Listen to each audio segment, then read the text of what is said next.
উনি আমার অনেকেই সাহায্য করেছেন। ওনারই হাত ধরে আজকে আমি এত দূর এগিয়েছি।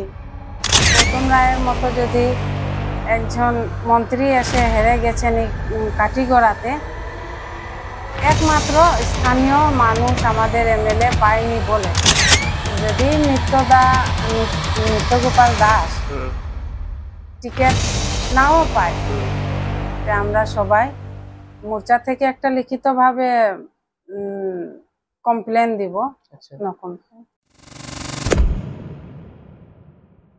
নমস্কার, আমি পৃথ্বীরাজ চক্রবর্তী, বাতায়ন ডিজিটালে জানাই স্বাগত। আমরা যে বিষয়টি নিয়ে এই মুহূর্তে আপনাদের সম্মুখীন হয়েছি, নিশ্চয় ওনাকেই আপনারা চিনতে পারছেন যারা কাঠিগড়াবাসী। 58 নম্বর বৈকুণ্ঠপুর জিপির সদ্য নির্বাচিত হন সভানেত্রী হিসেবে উনি, এবং উনি কুরকুরি জিপির প্রাক্তন আঞ্চলিক পঞ্চায়েত সদস্যা।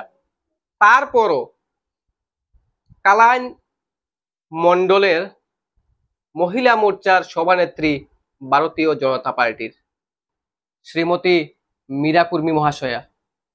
আমরা জানার চেষ্টা করব ওনার যে ভবিষ্যৎ পরিকল্পনা এই 58 নম্বর বৈকুণ্ঠপুর জিপি নিয়ে। ফিউচার প্ল্যানিং অবশ্যই থাকবে এই জিপিকে নিয়ে। তো সেই ওনার যে ইচ্ছে আকাঙ্ক্ষা যা রয়েছে তা আমরা জানার প্রচেষ্টায় আজ ওনাকে নিয়ে আপনাদের সম্মুখীন হলাম, এবং আমাদের এই পর্ব শুরুতেই ওনাকে জানাই স্বাগত। নমস্কার, আমি মীরা কুর্মী, কালাইন মন্ডল মহিলা মোর্চার সভানেত্রী, এবং এখন বিনা প্রতিদ্বন্দ্বিতায় আমাকে আমার ওয়ার্ড মেম্বার হিসাবে 8 নম্বর ওয়ার্ডের বৈকুণ্ঠপুর জিপির বিনা প্রতিদ্বন্দ্বিতায় জিতে এসেছি। আবার আমাকে সবাই মিলে বিনা প্রতিদ্বন্দ্বিতায় জিপির প্রেসিডেন্টও বানিয়েছেন। মীরা কুর্মী, আজকের দিনে আপনার কি ভবিষ্যৎ পরিকল্পনা রয়েছে এই 58 নম্বর বৈকুণ্ঠপুর জিপি নিয়ে? আমার পরিকল্পনা রয়েছে, আমাদের যারা সদস্য আছে ওনাদের সাথে হাত ধরে আমি দলের সঙ্গে তাদেরকে নিয়ে চলব, এবং গরিব মানুষদের যাদের আশা আছে আমার উপরে, ওনাদের আশাগুলি সুযোগ সুবিধাগুলা সাহায্য করতে পারি।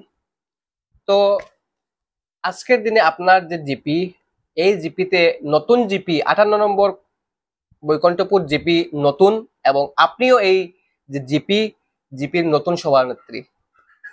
তো বর্তমানে আপনার এই যে এলাকা রয়েছে, এলাকায় অসুবিধা সুবিধা কি আপনার হিসাবে আজকের দিনে দেখা যায় যদি বলেন?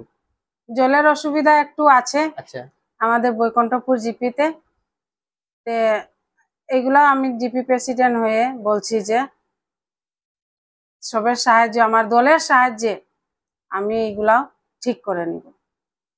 মানে ভবিষ্যতে আপনার যে সময়কাল কার্যকাল থাকবে, এই কার্যকালের ভিতরে যেগুলো অসুবিধা সুবিধা আছে এগুলো আপনি মোটামুটি সুরাহা করে দেবেন। হ্যাঁ, দেব। তারপর অনেক জায়গায় আছে যেগুলো আপনার জিপিতে হয় আছে কিনা আছে সেটা আমি জানি না, অনেক জিপিতে ইনকমপ্লিট কাজ অনেকগুলো রয়ে গেছে।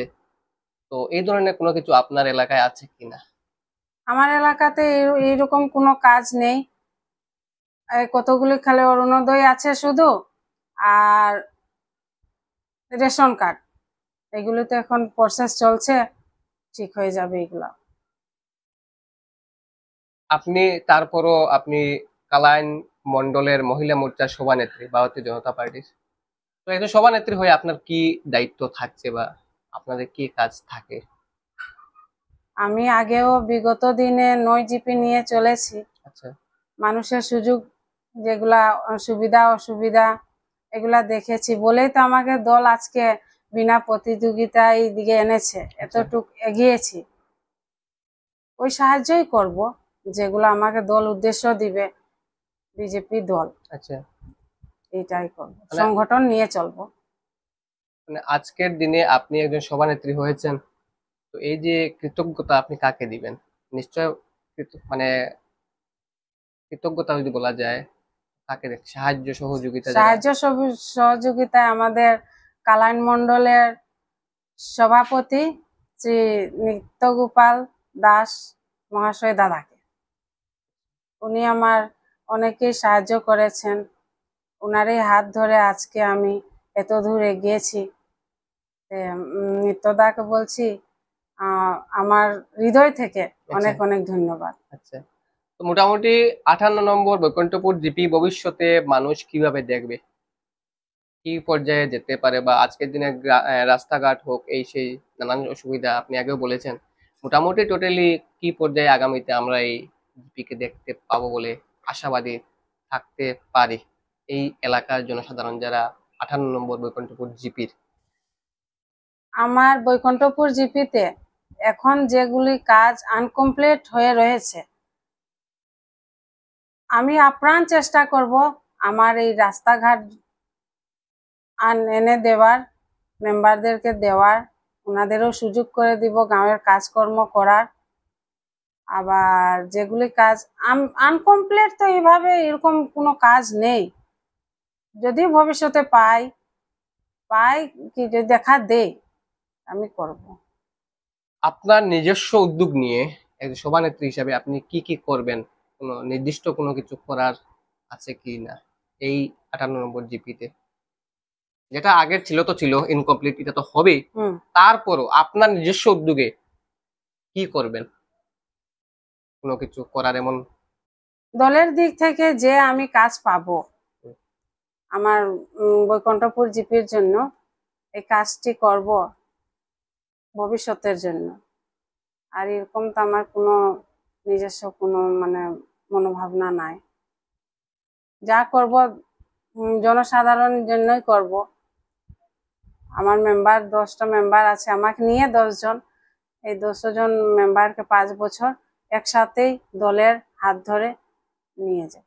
ঠিক আছে, তো আমরা একদম সমাপ্তির পর্যায়ে এসে গেছি।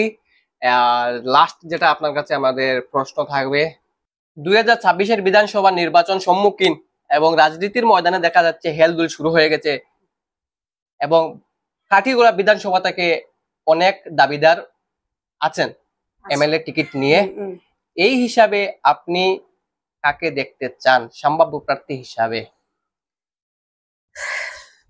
আমাদের গাঁও অঞ্চল থেকে, গ্রাম যতগুলি আছে, বাগান অঞ্চল থেকে বিশেষ করে সবাই চায় যে স্থানীয় নেতা হবে, বিধায়ক, এমএলএ আমাদের স্থানীয় হোক। কারণ বিগত দিনেও অনেকেই খেলেছেন। গৌতম রায়ের মতো যদি একজন মন্ত্রী এসে হেরে গেছেন এই কাঠিগড়াতে, একমাত্র স্থানীয় মানুষ আমাদের এমএলএ পায়নি বলে এবার আমরা সবাই মনে মনে করছি যে আমাদের কাঠিগড়ার এমএলএ আমরা স্থানীয় মানুষকেই চাই। স্থানীয় বলতে কে কে এই ব্যক্তি? আমাদের কালাইন মণ্ডলের সভাপতি শ্রী নিত্যগোপাল দাস দাদাকে। আচ্ছা, কিন্তু এই জায়গায় দেখা যাচ্ছে করিমগঞ্জের 3বারের বিধায়ক, কংগ্রেসের বিধায়ক, উনি নাকি আগামী 2026-এর কাঠিগড়া বিধানসভায় দাবিদার হিসেবে, মানে ভারতীয় জনতা পার্টির হয়ে বিধানসভার যে নির্বাচন আসছে ওই নির্বাচনে প্রতিদ্বন্দ্বিতা করবেন কাঠিগড়ায়। এ ব্যাপারে কি বলতে চান? আমাদের বাগান অঞ্চলের যে জনগণ আছে ওনারা অ্যাকসেপ্ট করবে না। আর আমরা সবাই বলছি যে লিখিতভাবে আমরা দিব যে আমাদের কাঠিগড়ার স্থানীয় মানুষ এমএলএ হোক। আচ্ছা, এই জায়গায় একটা কথা বলতে চাই, যেহেতু আপনি মহিলা মোর্চার সভানেত্রী ভারতীয় জনতা পার্টি কালাইন মন্ডলের, মন্ডল কতটুক মানে কি ভূমিকা রাখবে যদি বাইরে থেকে কেউ আসে?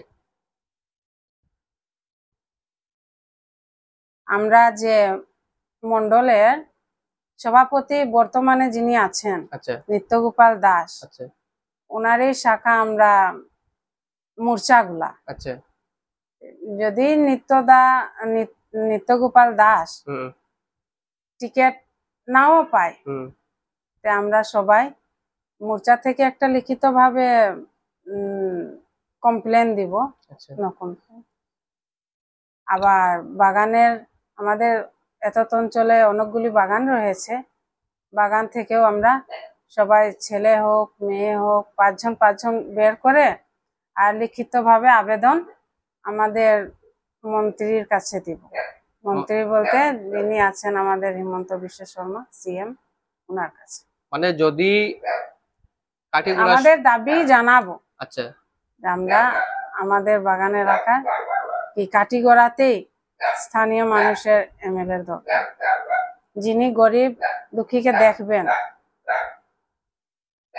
মানে আপনার হিসাবে আপনি যেটা বলতে চাইছেন যে কাঠিগোড়ার সন্তানই চাই আমরা আগামী 2026-এর বিধানসভা নির্বাচনে, হ্যাঁ এবং আপনি যে বলছেন আপনার হিসাবে নিত্যগোপাল দাস মহাশয়কে আপনি চাইছেন আগামী 2026-এর বিধানসভা নির্বাচনে বিধায়ক হিসাবে, হ্যাঁ প্রতিদ্বন্দ্বী হিসাবে কাঠিগোড়ায়, এটাই বলতে চাইছেন। এবং বাহির থেকে যদি কাউকে আসতে দেখা যায় তাহলে এখানে মহিলা মোর্চা হোক বা কালাইন ব্লক মন্ডল হোক সবাই মোটামুটি অ্যাকসেপ্ট করবে না। অ্যাকসেপ্ট করবে না। হ্যাঁ। তাহলে এই সাক্ষাৎকার থেকে আমরা জানতে পারলাম ওনার যে আশা প্রত্যাশা এই 58 নম্বর বৈকুণ্ঠপুর জিপি নিয়ে উনি ভবিষ্যৎ পরিকল্পনা কি রাখছেন এবং কি করছেন। আর যেটা হচ্ছে আগামী বিধানসভা নির্বাচন 2026 নিয়ে ওনার মতামত প্রকাশ করলেন। আমরা জানতে পারলাম উনি 2026-এ কাকে চাইছেন বা কাকে দেখতে চাইছেন। তো আমরা ওনাকেও জানাই ধন্যবাদ, আপনাকে জানাই ধন্যবাদ আপনার এই মূল্যবান সময় দেওয়ার জন্য, এবং যারা এত সময় থেকে এই ভিডিওটি দেখছেন আপনাদেরকেও জানাই ধন্যবাদ।